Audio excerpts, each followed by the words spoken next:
Hey guys, it's Katie with Cake by Katie, and today I'm going to show you how to make from scratch marshmallows. These guys. The thing about marshmallows is that people think they're actually pretty hard to make. They're actually fairly easy. Unlike what we have in the store, these are very spongy, more kind of airy, not dense and kind of artificial. So what I love about marshmallows most is that you can enjoy these with a hot chocolate in the winter time, or we could have them s'mores by the campfire in the summer. So it's really a year-round, kind of an easy treat to make. So I'm going to show you how it's done.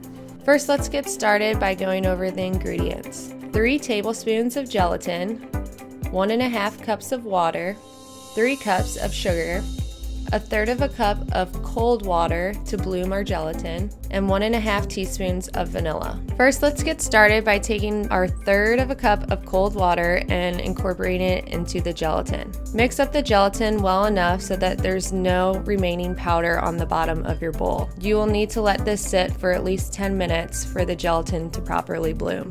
Next, take your 3 cups of sugar and pour it into your saucepan or bowl over your stove. Make sure the stove is not on. Incorporate the 1.5 cups of water to make a sugar water mixture.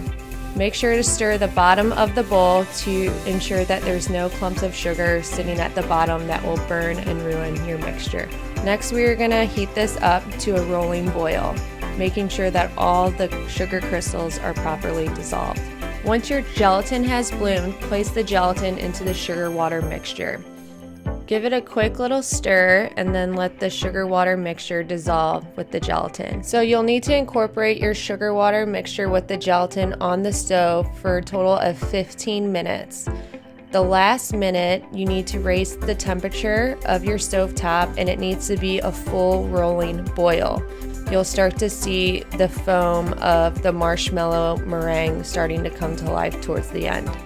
Once the 15 minutes is up, remove your saucepan from the stove and allow the mixture to get to a lukewarm temperature.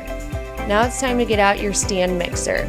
You need to set up your stand mixer with the whisk attachment, and once the sugar water and gelatin mixture is lukewarm, incorporate that slowly into your stand mixer bowl. You want the setting of your mixer to initially be on a low speed to make sure that this mixture does not get all over your kitchen.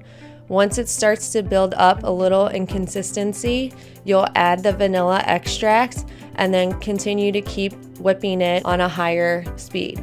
This will take several minutes, so be patient. You can let this mixture beat for quite a while, and you'll notice that the mixture will start to thicken drastically over time, also turning into the very white, fluffy marshmallow-like texture.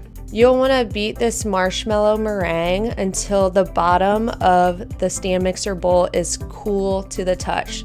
It's very important to wait till the mixture is cool, because this is going to get you the most out of your meringue. So it's going to be really fluffy and big and super white.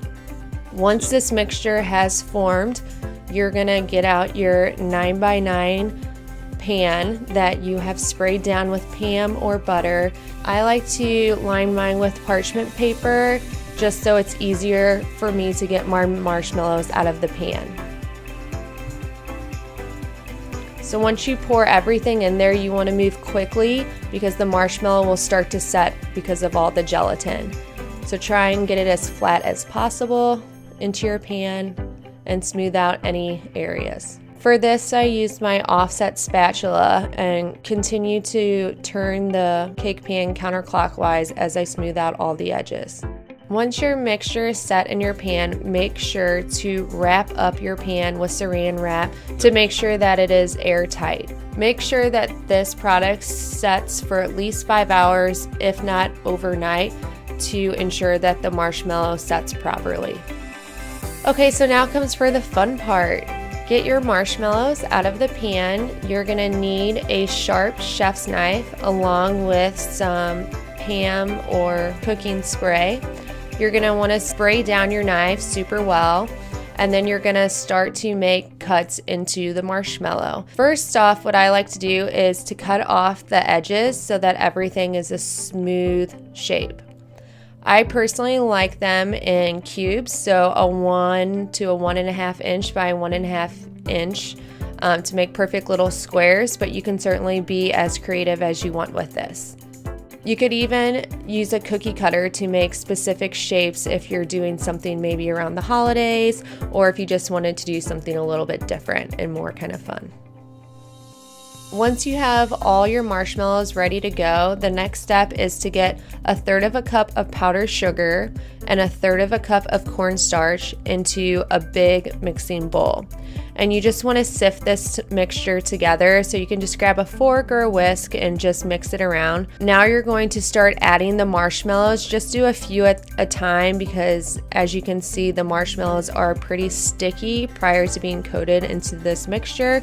So if you throw too many in there, you might just get one big clump of a mess. So I like to throw in like 4 or 5 at a time, move them around the bowl, and make sure that every little inch is covered with this mixture. The big difference between store-bought and homemade is you can just tell alone by just the texture and how spongy this marshmallow is. For presentation purposes, if you're making these for a party, you can stack them up in a nice little tower, or you could lay them on a nice platter side by side. It is very important to make these within a day or two before your event. The longer the marshmallow stays out, it kind of gets a little crusty around the edges, which we don't really experience too often because we eat them so quickly. So there you have it. I hope you guys enjoyed this tutorial, and now you'll never have to buy store-bought marshmallows again. You're welcome. If you like this video and want to see more, please subscribe to our YouTube channel. We will be releasing a new tutorial every Tuesday. Hope to see you next week. Thanks for watching.